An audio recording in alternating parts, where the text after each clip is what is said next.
Check this out.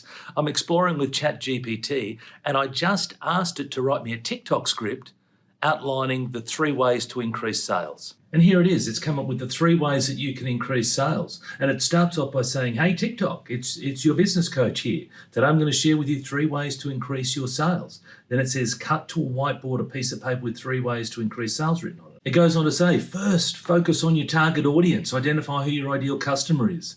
Then it talks about cutting to a person scrolling through social media on their phone. Now, I know it's not my phone because I'm using it to record this video, but here's what it could look like. Then it talks about leveraging social media. You've got millions of active users. Social media platforms are a great way to gain reach.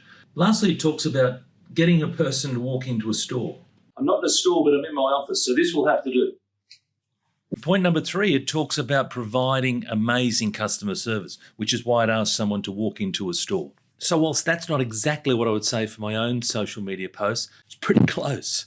Want to learn more about ChatGPT and how you can use it to make your business even more efficient and effective? Then follow me.